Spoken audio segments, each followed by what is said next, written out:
நாம் பார்க்க போகிறது ஒரு 6 பகுதிகளை கொண்ட காணொளி. இந்த காணொளி மலேசிய பிரஜையான இந்திரா காந்தியின் மகள் சம்பந்தப்பட்ட போராட்டம் பற்றியது. எந்தவித காழ்ப்புணர்வும் இல்லாமல் மிக வெளிப்படையான ஒரு பார்வையாக இது அமையும். இந்த காணொளியில் முதல் பகுதியில் ஒரு சில விஷயங்களை நாம் கவனிப்போம். இந்த போராட்டத்தை 2009ஆம் ஆண்டிலிருந்து இன்று வரை அவர் நடத்தி வருகின்றார். அதற்கு சமுதாயத்தின் ஏகோபித்த ஆதரவும் உண்டு. இந்த முதல் பக்கத்திலே இந்திரா காந்தியும் அவரது மகளும் இடதுபுற படத்திலே உள்ளார்கள். இதற்கு பதில் சொல்ல வேண்டிய நிலையில் இருக்கின்ற நமது மலேசியாவின் காவல்துறை தலைவர் வலதுபுறத்திலே இருக்கின்றார். நாம் இந்த முழு 6 பகுதிகளையும் பார்த்த பிறகு ஓரளவு இந்த பிரச்சனையின் முழு விஷயமும் புரியும் என்று நாம் கருதுகின்றோம். உங்களை வரவேற்கின்றோம். இதற்கு பகுதி 1 உள்ளடக்கம்: போராட்டம் பற்றிய சுருக்கம், வழக்கு பின்னணி, தொடர்புடைய மலேசிய சட்டங்கள், காவல் தொடர்பான உயர் நீதிமன்ற தீர்ப்புகள், நீதிமன்ற தீர்ப்புகள் மற்றும் அவற்றின் தாக்கம் ஆகியவை இதில் அடங்கும்.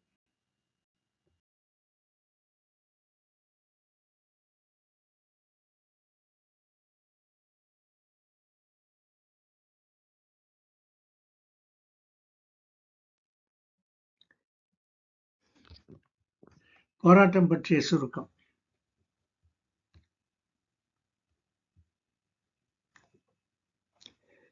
ஒருதலை பட்ச மத மாற்றத்திற்கு பிறகு தனது முன்னாள் கணவரால் கடத்தப்பட்ட தனது மகளை மீட்க இந்திரா காந்தி நீண்ட சட்ட போராட்டத்தை 2009ஆம் ஆண்டிலிருந்து தொடங்கினார். இன்று 2025இல் தொடர்ந்து நடத்துகிறார். இப்போ உயர் நீதிமன்றம் 2010இல் இந்திராவுக்கு மகள் மீதான முழு காவல் பொறுப்பை வழங்கியது. ஆனால் தந்தை இணங்க மறுத்துவிட்டார். 2018ஆம் ஆண்டில் மலேசியாவின் கூட்டரசு நீதிமன்றம் குழந்தைகளை ஒருதலை பட்சமாக இஸ்லாத்திற்கு மாற்றுவது சட்டவிரோதமானது என்பதை உறுதிப்படுத்தியது. இதுபோன்ற வழக்குகளில் நீதிமன்றங்கள் முடிவு செய்ய அதிகாரம் பெற்றுள்ளன என்றாலும் அமலாக்க அதிகாரிகள் செயல்படுவதில் தாமதம் காட்டுவதாகவும் அவர் கூறினார். நீதிமன்ற உத்தரவுகள் மற்றும் அவமதிப்புக்கான உறுதிமொழி வாரண்ட் 2014இல் இருந்த போதிலும் மகள் இப்போது 15 வயதை அடைந்த பிறகும் காணாமல் போராடுகின்றார். மேலும் காவல்துறை ஐஜிபி மீது குழந்தையை கண்டுபிடிக்க தவறியதற்காக வழக்கும் தொடர்ந்துள்ளார். 2025ஆம் ஆண்டின் பிற்பகுதியில் பொதுமக்களின் அழுத்தம் மற்றும் செயல்பாடு காரணமாக நாடு தழுவிய போலீஸ் தேடல் உத்தரவை தூண்டியது. இது அமலாக்கம் மற்றும் காவல் சட்டங்களில் உள்ள செயல்களை அல்லது சிக்கல்களை எடுத்துக்காட்டுகிறது.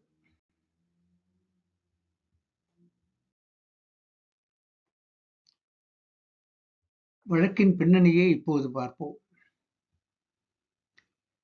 இந்திரா காந்தி முகமது ரிதுவான் அப்துல்லாவை இந்து மத சடங்குப்படி மணந்தவர்.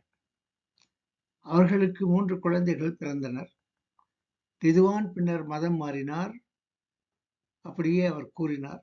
இந்திரா இந்துவாகவே இருக்க விரும்பி அப்படியே அவர் இருந்தார். மார்ச் 31, 2009ஆம் நாள் ரிதுவான் தங்கள் 11 மாத மகள் பிரசன்னாவை வலுக்கட்டாயமாக மலேசியாவின் கிளாந்தான் மாநிலத்திற்கு அழைத்துச் சென்று இந்திராவுக்கு தெரியாமல் அவரையும் குழந்தைகளையும் இஸ்லாத்திற்கு மாற்றினார். ரிதுவான் விரைவாக இடைக்கால பின்னர் ஷரியா நீதிமன்ற பராமரிப்பு உரிமையை பெற்றார். இது சட்டப்படி தவறு. இந்திரா விவாகரத்து கோரி மனு தாக்கல் செய்து அதற்கு பதிலாக சிவில் பராமரிப்பு காவலை கோரினார். மார்ச் 11, 2010 நாள் அன்று ஈப்போ உயர் நீதிமன்றம் பிரசன்னாவின் முழு பராமரிப்பு காவலையும் உரிமையையும் இந்திராவிடம் ஒப்படைத்தது. உடனடியாக அவரை திருப்பி இந்திராவிடம் தரும்படி ரிதுவானுக்கு உத்தரவும் இட்டது. ஆனால் ரிதுவான் அந்த உத்தரவை புறக்கணித்து தலைமறைவாக இருந்தார்.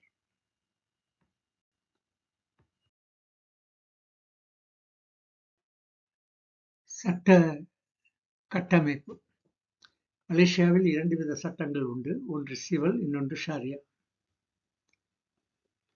மலேசியாவின் இரட்டை சட்ட அமைப்பு சிவில் நீதிமன்றங்கள் சட்டப்பிரிவு 121 படி சட்ட மோதல்களில், குறிப்பாக சிவில், அதாவது கூட்டுறரசு திருமணங்கள் சம்பந்தப்பட்டவற்றில் பிரத்யேக அதிகாரம் கொண்டுள்ளன. ஷரியா நீதிமன்றங்கள் முஸ்லிம்களுக்கான தனிப்பட்ட சட்டத்தை மட்டுமே கையாளுகின்றன. அரசியலமைப்பு சட்டப்பிரிவு 121 பகுதி 1 படி கூட்டமைப்பின் நீதித்துறை அதிகாரம் சிவில் உயர் நீதிமன்றங்கள் மற்றும் உயர் நீதிமன்றங்களில் மட்டுமே உள்ளன. சிவில் நீதிமன்றங்கள் பொது அதிகாரிகளை மறுபரிசீலனை செய்யலாம். ஷரியா நீதிமன்றங்கள் செய்ய முடியாது. ஷரியா நீதிமன்றங்களில் அதிகார வரம்பு முஸ்லிம்களுக்கு மட்டுமே. முஸ்லிம் அல்லாதவர்கள், இந்திரா காந்தி போன்றவர்கள் அங்கு ஆஜராக முடியாது. சிவில் முஸ்லிம் அல்லாத திருமணத்தில் பிறந்த குழந்தைகளின் எந்த ஒரு காவல் அல்லது மதமாற்றம் சம்பந்தமாகவும் சிவில் நீதிமன்றங்களால் தீர்மானிக்கப்பட வேண்டும் என்று நீதிமன்றங்கள் கூறியுள்ளன. இது சிவில் காவல் உத்தரவுகளை மீறுவதை ஷரியா நீதிமன்றங்கள் முழுமையாக தடுக்கிறது.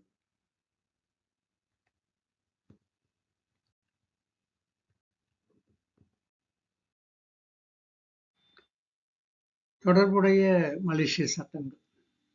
இந்த வழக்கில் தொடர்புடைய மலேசிய சட்டங்கள். முதலாவது, குழந்தைகளின் பாதுகாவலர் சட்டம் 1961 பிரிவு 11.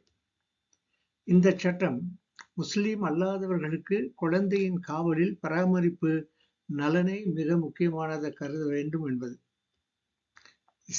இரண்டாவது, இஸ்லாமிய குடும்ப சட்டங்கள் மாநில அளவில். இந்த சட்டங்கள் முஸ்லிம் பாதுகாவலர் உரிமைகளை ஒழுங்குபடுத்துகின்றன. தற்போது தாய்மார்கள் குழந்தைகளின் உடல் ரீதியான பாதுகாவல் பராமரிப்பு உரிமை பெறுகிறார்கள். தந்தையர் சட்டபூர்வ பாதுகாவலர் உரிமை பெறுகின்றனர். இதனால் தந்தை இல்லாத போது பிரச்சனைகள் எழுகின்றது. கூட்டரசு அரசியலமைப்பு சட்டம் 3வது பிரிவு 121 பகுதி 1 சிவில் திருமணங்களின் குழந்தை பிரிவுகள் மீது சிவில் நீதிமன்ற அதிகார வரம்பை நிலைநிறுத்துகின்றன. பிரிவு 5 மற்றும் பிரிவு 8 சமத்துவம் மற்றும் உரிமைகளை இப்பிரிவுகள் உறுதி செய்கின்றன. குழந்தையின் சிறந்த நலத்தரத்தை வலுப்படுத்துகின்றன.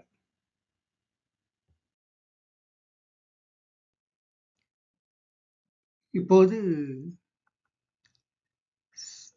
காவல் தொடர்பான உயர்நீதிமன்ற அல்லது காவல்துறை தொடர்பான உயர்நீதிமன்ற தீர்ப்புகள் பற்றி பார்ப்போம். ஈப்போ உயர்நீதிமன்றம் மார்ச் 2010 நீதிபதி சுய் செங் அவர்கள் மூலம் பிரசன்னாவின் முழு பாதுகாப்பையும் இந்திராவுக்கு வழங்கி உடனடியாக பிரசவம் பார்க்க உத்தரவிட்டது. தனது உத்தரவினை மீறி மதம் மாறிய வாழ்க்கை துணைவர்கள் நீதிமன்ற அவமதிப்பை எதிர்கொள்ள வேண்டும் என்றும் நீதிபதி எச்சரித்தார். சிவில் நீதிமன்றம் 2013 அந்த ஷரியா உத்தரவுகளை செல்லாது என்று ரத்து செய்தது. சிவில் நீதிமன்றத்தில் பிறக்கும் குழந்தைகளின்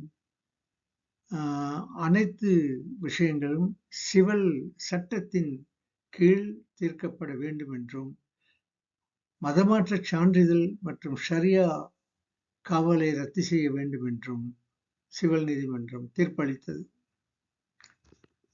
2010 அதற்கு முன்னர் ஷரியா நீதிமன்றம் ரிதுவான் தனது ஒருதலை பெற்ற மதமாற்றத்தை தொடர்ந்து நடத்தலாம், குழந்தைகளுக்கான இடைக்கால மற்றும் இறுதி ஷரியா காவலையும் பெறலாம் என்று உரிமை வழங்கியிருந்தது. அமலாக்க நடவடிக்கைகள் இந்த வகையில் 2010ஆம் ஆண்டு உத்தரவை புறக்கணித்தார் ரிதுவான். 2013இல் இந்திரா அமலாக்கத்தை நாடினார். ரிதுவானின் அவமதிப்புக்காக ஒரு உறுதிமொழி வாரண்ட் பிறப்பிக்கப்பட்டது அந்த உயர் நீதிமன்றத்தால். அது மே 14, 2014.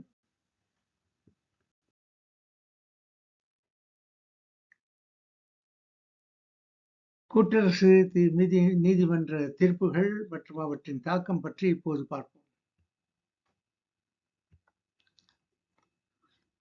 ஜனவரி 2018இல் இந்திராவின் வழக்கில் மலேசியாவின் கூட்டரசு நீதிமன்றம், அதாவது ஃபெடரல் கோர்ட், இதுதான் மலேசியாவின் உச்ச நீதிமன்றம், ஒரு முக்கிய தீர்ப்பை வழங்கியது.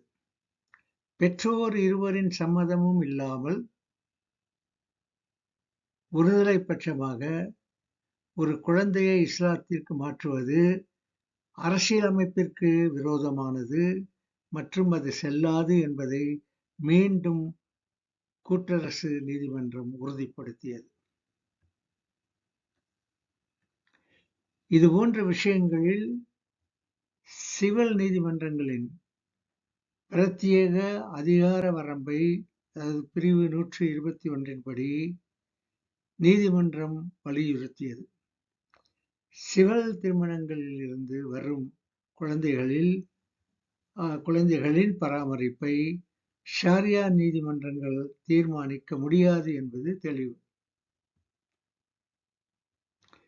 இந்திராவின் விவாகரத்து நிலுவையில்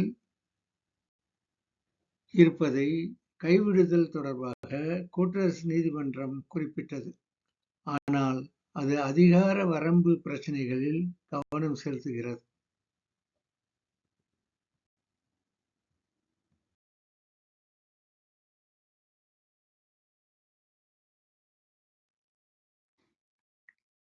இத்துடன் பகுதி 1 முடிந்தது.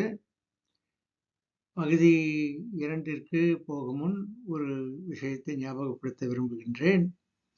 அதாவது நாம் பகுதி 1ல் பார்த்தது இந்த போராட்டத்தின் ஒரு மேற்பார்வை மட்டும்தான். பகுதி 2, 3லிருந்து 6 வரை அதன் முழு விவரத்தையும் ஆழமாக நாம் பார்ப்போம். அதுவரை உங்களிடமிருந்து விடைபெற்றுக் கொள்கின்றேன். நன்றி, வணக்கம்.